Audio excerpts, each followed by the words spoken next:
Your next comedian is so funny. Please give it up for Bradley Fung!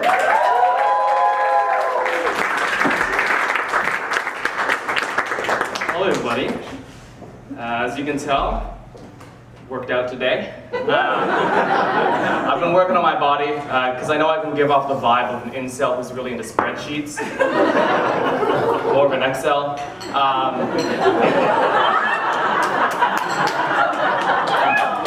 I like to drive, and I know lots of people complain about Asian drivers, and look, I don't need someone to project the expectation of a bad driver onto me, you know?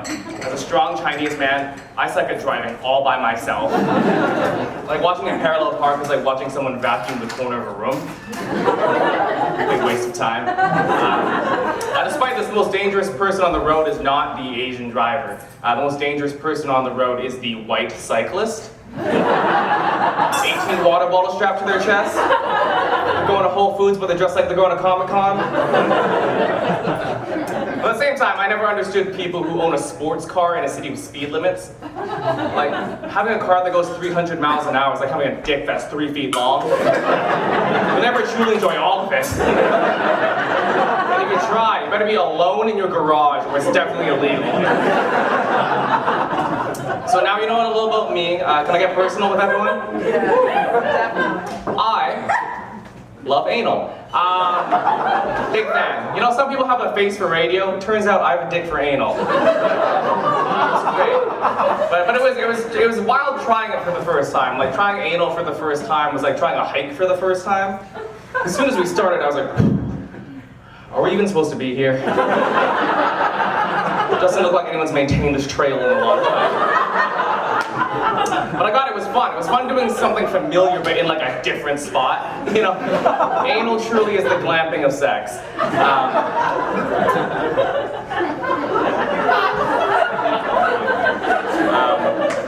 As you can tell, I'm a sexual being.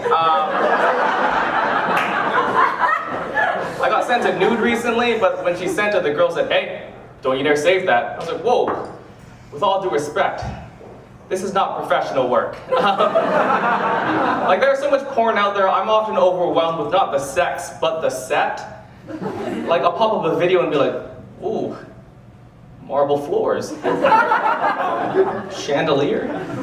Looking at your nude, you have toothpaste on the mirror and laundry on the floor. Let's tighten it up a bit. Yeah, I like it nasty, but that mold on your shower curtain is not what I had in mind. My buddy asked me about her and said, are you guys friends or something more? I said, something more. I didn't pick her up at Bed Bath & Beyond. But I understand that relationships are tough to label, you know? I know a lot of guys think they want an open relationship because they think they'll have a lot of sex. Like, I'm more realistic. I know if I had an open relationship, it would be as open as a hot dog bun. Like, on one side, completely open. On the other side, just barely holding it together. Like for me, my friends, those are my close relationships, you know? Out of all the people I've had casual sex with, I wouldn't help any of them move. Like, lingerie's a lot less sexy when you have to help sort it. On an unrelated note, I was bear sprayed recently.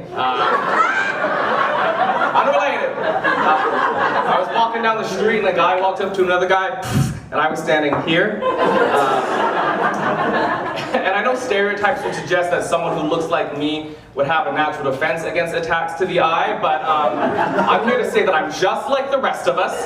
Couldn't see a thing. As soon as it hit me, I felt like Stevie Wonder during an eclipse. I think I looked like Stevie Wonder playing the piano.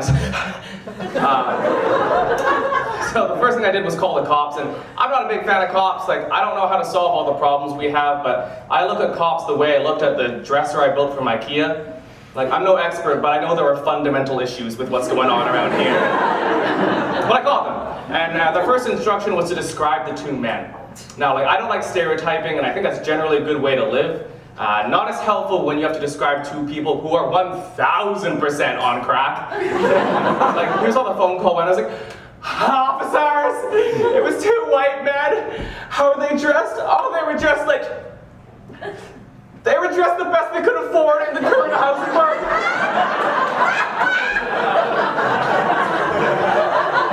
One was on foot and one was on bike. More importantly, officer, both are traveling sustainably. Identifying we can assume he likes to camp, and I'm just gonna assume both were organ donors. Yes, officer, I was crying, but he had kind eyes.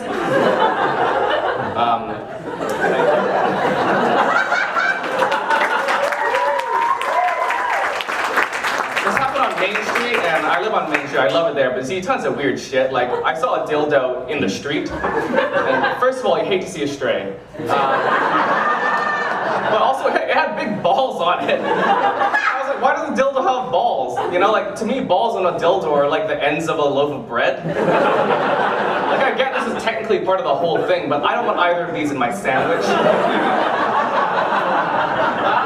I told that joke, and someone's like, Brad, the balls are the stopgap so it doesn't get lost inside. Then I thought of a business idea. You know, like, I see choking hazard on so many things. We should put some balls on them to save some lives. Like, lots of kids are swallowing Hot Wheels, let's just screw in some little truck nuts and all. Lots of babies are choking on grapes, let's GMO some grape nuts. It's for the kids. I went to Palm Springs before the pandemic, and I loved it there. I just didn't have the type of money they had. I was talking to a woman, and she said, yeah, all our money's in stocks. It's in Tesla and crypto. Damn, all of my stocks are in cans, and they're beef or vegetable. I just want to be rich enough where I can use the seasons as verbs. Can you hear this before? She went on, and she was like, yeah, it's beautiful here. You know, we winter in Palm Springs and we summer in Spain. Damn, I've never done any of those things before. Closest I got is one time I came home drunk and autumn down the stairs. Thank you so much.